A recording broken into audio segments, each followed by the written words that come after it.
Welcome back to Mindful Mondays, the part of the hair show where we discuss everything well-being related in the hairdressing world. Today's very special guest, I am delighted to announce, is Amanda from Nourish Healing, a natural health coach that I've come across on Instagram.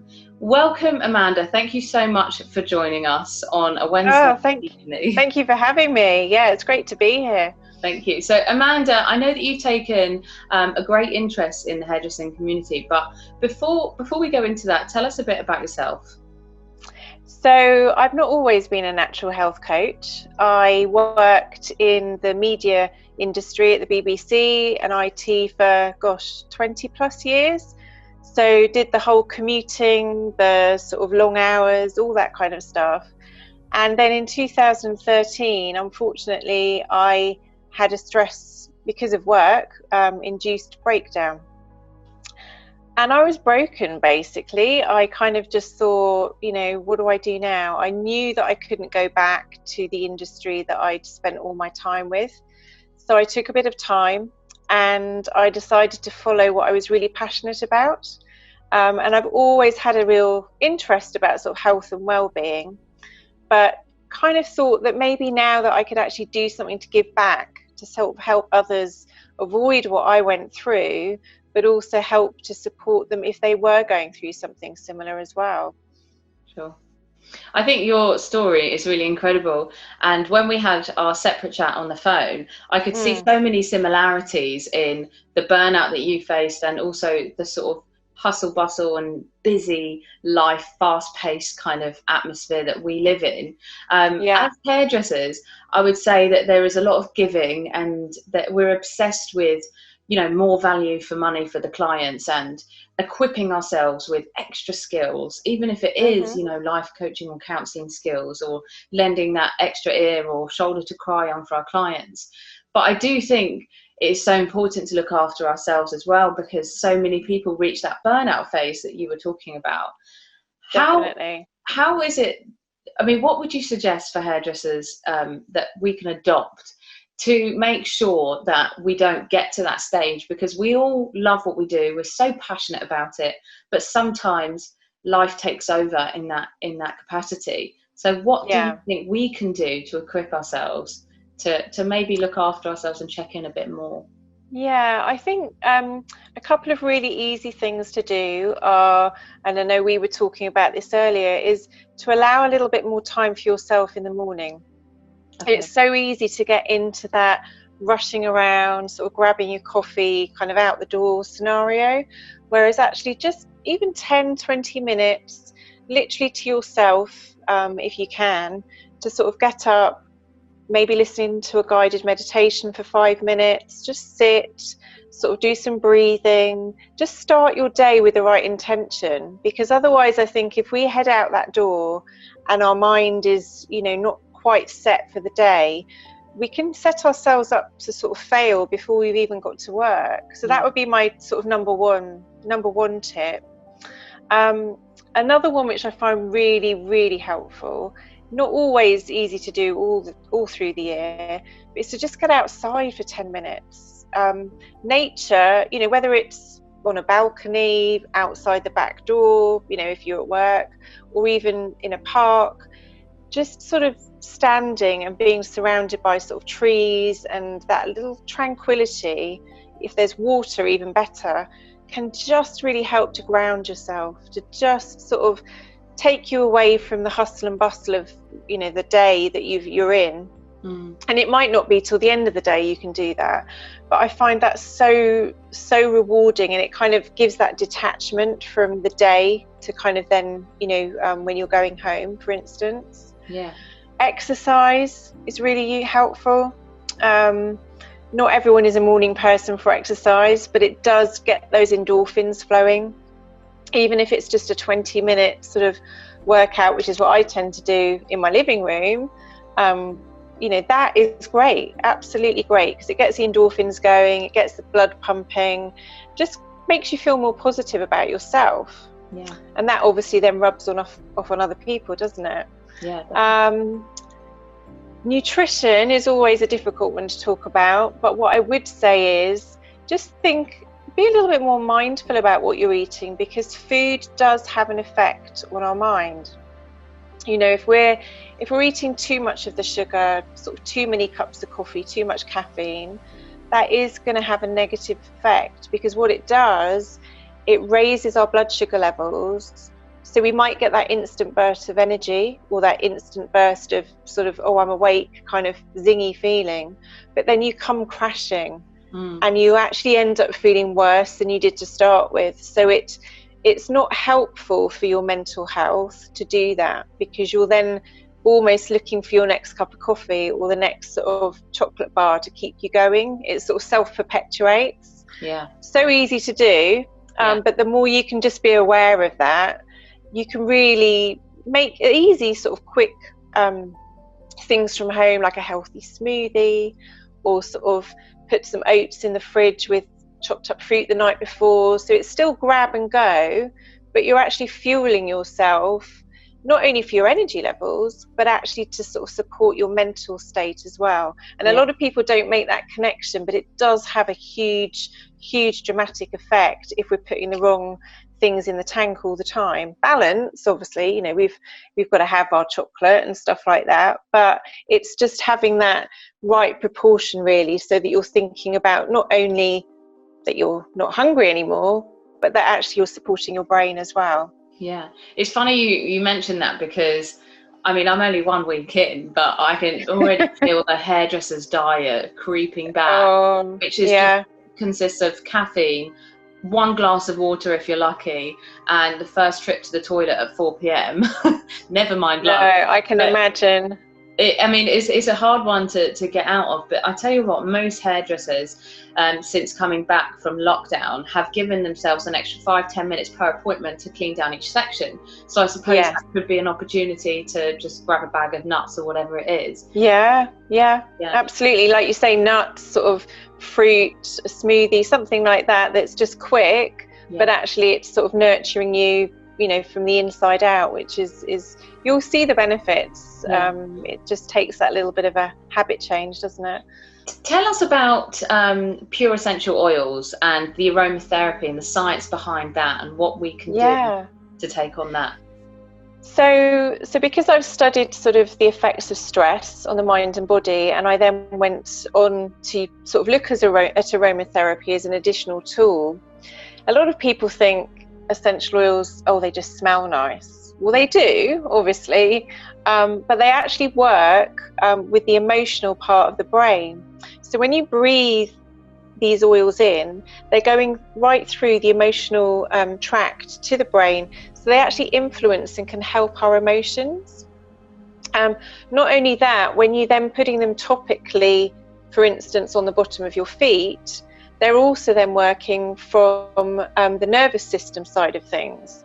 So there's 2 different ways you can support sort of your emotions. Obviously, there's lots of physical benefits you can get from them as well. But when we're talking about calming, sort of grounding the emotions, helping with things like anxious feelings, overwhelm, stress, the emotional brain can be influenced so much just from breathing in an essential oil that has particular qualities to help with that.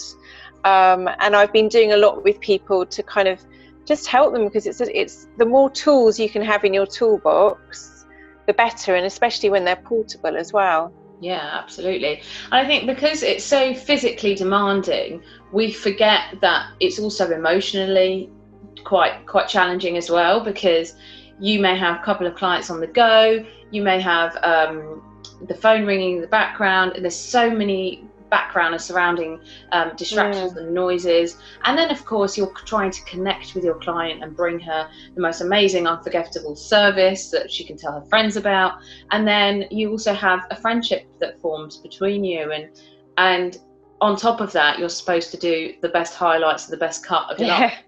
You forget and they may have problems, mightn't they? I mean, I know that they can often come in and then use their time with their hairdresser to basically offload all their issues that you may then be having to sort of listen and to sort of absorb, aren't you? Yeah, absolutely. Since I've been back to the salon, I have tried to adopt a slightly more of a chilled out playlist that everyone's mocking me this week, saying it sounds like The Sims or Nando's music, but I've literally just on Spotify Moroccan chill, and I'm trying to introduce that kind of spa vibe, because during lockdown I did my housemate's highlights, and I set my kitchen up like it was a little salon, but I had to I put like some aromatherapy oils on, I put some scents on, and I put some nice music on the background. And honestly, it was so nice. And obviously, it's not the same environment as a salon, because you don't have the hustle bustle, but it just felt actually really nice. So I've tried to introduce that to the salon,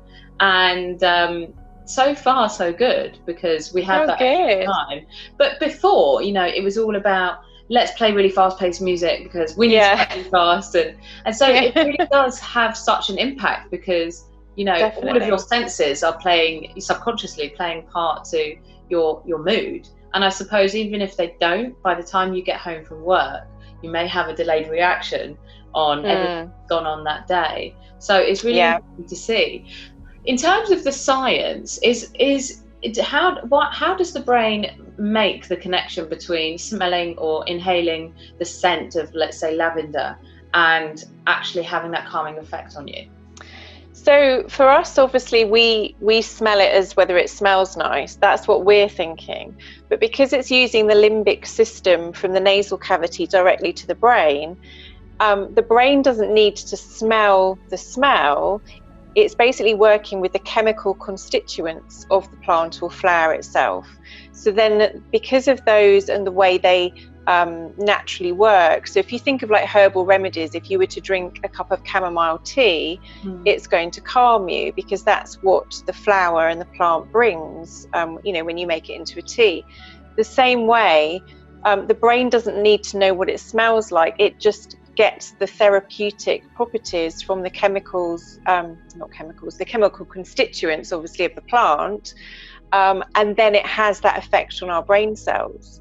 So we don't know all of that's going on. We're just thinking, I'm breathing in balance or lavender or whatever, and then it's obviously reacting with our brain in the way to either uplift, energize, or to calm us, in most cases. Amazing. And you know what, I feel that would definitely have a knock-on effect with the clients as well, because they may walk into an environment that is really busy, but if the music is really quite calm and the smells are generating some kind of nerval impact, like you're saying, in the brain, then they're actually not going to approach us with that fast-paced conversation. Bring that. They might see that as a bit more of a, this is time to actually chill and maybe not talk the whole appointment. Definitely.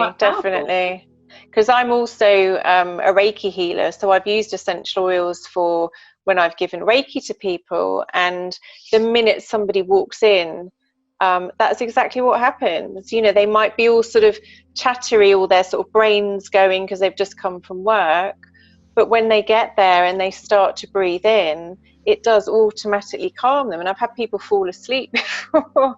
So, it really does work. And like you say, it's not just helping you and your team, it's actually helping the environment for people coming into that area as well, which then, is something that they'll go home thinking, that was a really relaxing experience, which is great, isn't it? Yeah. And it's funny how this conversation started about well-being of hairdressers, but I've already done the ironic thing by trying to point out what it can do for your business and for your clients. But while we're on the topic of that, I think it's really incredible, because what we do as hairdressers is like we said, we're just obsessed with giving and giving and giving, but having a bit of an environment, or encouraging an environment where your team members are moving slightly slower and you're not always talking, gives us the ability to kind of get lost in what we're doing, and highlights are really therapeutic if you're not talking and you're just focusing on the set. It's very repetitive, and it can be like a form of mindfulness, which I love. But again, we kind of, without taking away the hustle and bustle vibe and the constant natter and trying to talk over each other, then we can't benefit from that. but really, really powerful little things that we can take away. Tell us about why you took an interest in the hairdressing industry and what it is that you want to do for us.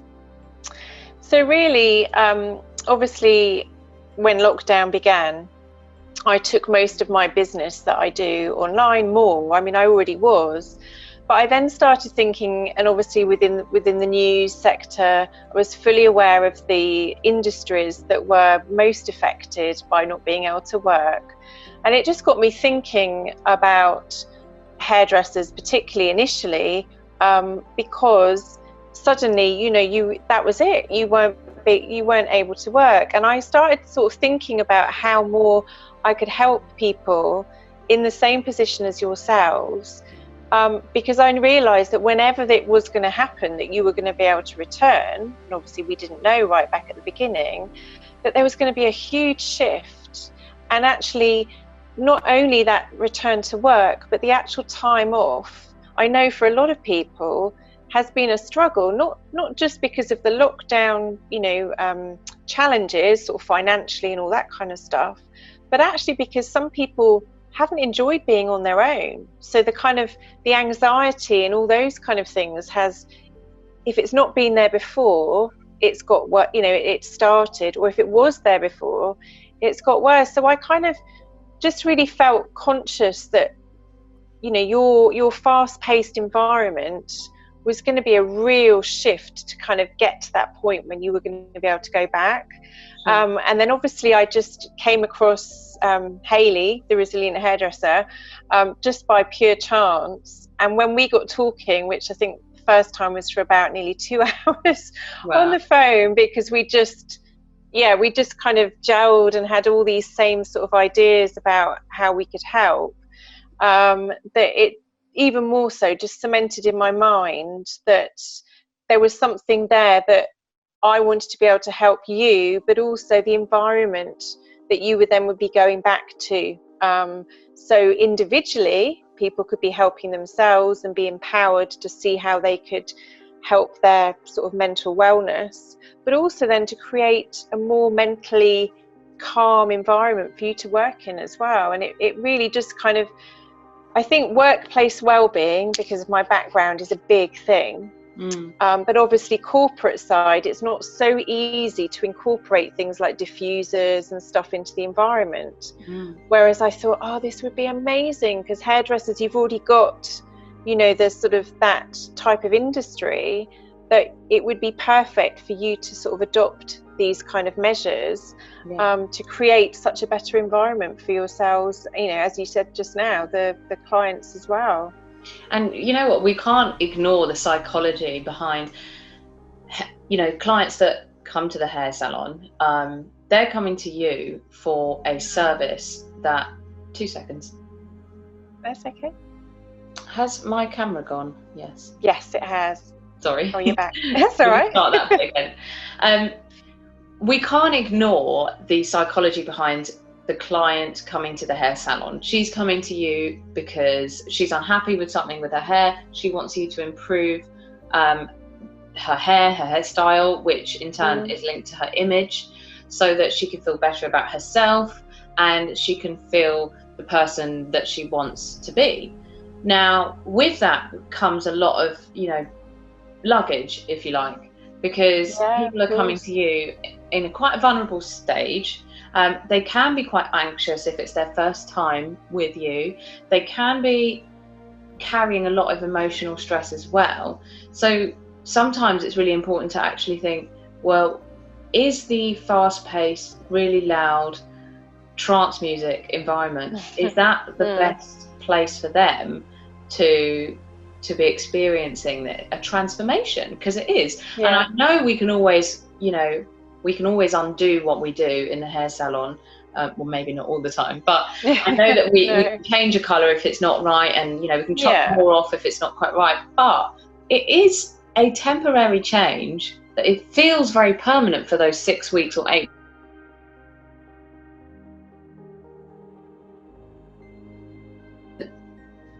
So important, because, you know, when we think about the fact that we're not just physically changing the way they look, we're also mentally changing the way they look. Yeah, and so that's something we always take on, and something that is so easy to forget. You know, when she's client number 7, we have to treat her like she's client number 1 of the day, and approach her with the same sensitivity.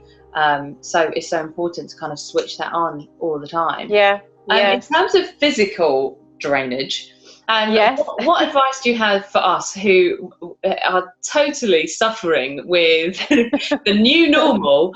A lot of us working 6 days a week, slightly longer hours, our feet are throbbing, backs are starting to go. What advice do you have for that? So I would say that obviously where you can, when you do get, you know, even if it's a 5-minute break, just try to kind of reduce the tension, because obviously, you know, you are styling or sort of colouring hair, so you'll be putting a lot of strain on your arms and wrists and holding them at certain positions for lengths of time. Try and sort of shake that off, you know, a lot more during the day, because obviously the tension, you know, will build up. Things you can do with essential oils to really help, preventative but also for sort of restorative afterwards, is things like peppermint oil, or a blend called Deep Blue, which you can massage into your shoulders or anywhere where there's like aches or discomfort. And it even works because I know obviously some hairdressers can end up having like repetitive strain injury from you know, the way that they're obviously repeatedly doing something. Excuse me. So it can help sort of with not just muscles but joints as well. That can be really helpful. Obviously a bath with some of those oils in can be really therapeutic. They can be used on the feet as well. On your website or? Well, what I do, because you can buy other essential oils from shops, but you are not guaranteed of their purity. So the company that I work with for that side of my business is one where we will always advise, and when somebody is interested in an oil or a few oils, whatever, what they get is my guidance and mentoring with it. So it's not just buying an off-the-shelf product.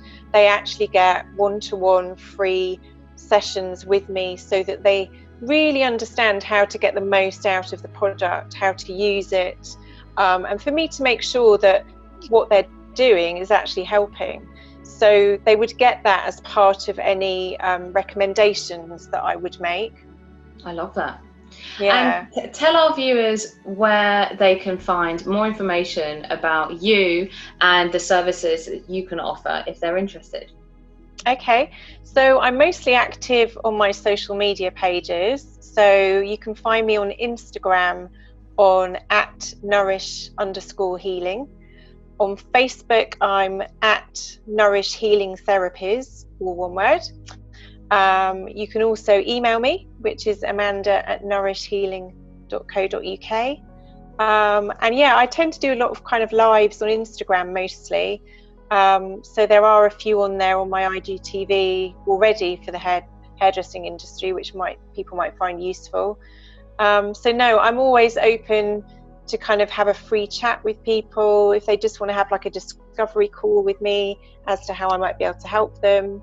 That's what I'm about. I'm just passionate about sort of helping and supporting people to help themselves, really.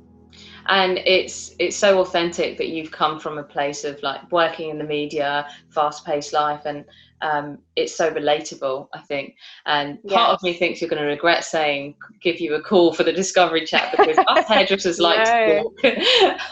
And I work evenings as well, so you know, anytime that suits. I'm just flexible, because I just feel today's life is so much more fast-paced, you know, than we can ever imagine. And anything that I can do to sort of help people, I just think, you know, we all need what we can get really in that arena. And you know, I think it's really important not to put pressure on ourselves. You know, even after listening to this conversation, not to put pressure on ourselves to go and buy everything and to go and do everything that we've suggested. Just the very fact that you've opened yourself to listen to this entirety of the interview and to open up discussions about it, even if it means next month I will buy a bottle of whatever it is that we can do for each other in staff room every 5 minutes that we may have free, just to pop it on the shoulders or any places that we feel strain injury. But it's just about opening our eyes to this topic, because there are hairdressers out there that go through burnout completely silently, and Mindful Mondays is all about opening up the conversation and just equipping, like you said, equipping our viewers with tools and insights into what could help them. Yes, exactly. And like you're saying, just being more aware of yourselves. So, recognizing symptoms, or when you are sort of aching, the more you ignore something, the bigger it's going to get. So that would kind of just be my other tip, to kind of just be aware of your own self, and others that you work with, and look out for one another. Definitely. Amanda, it's been so good chatting to you. I'd love to get you back on the show.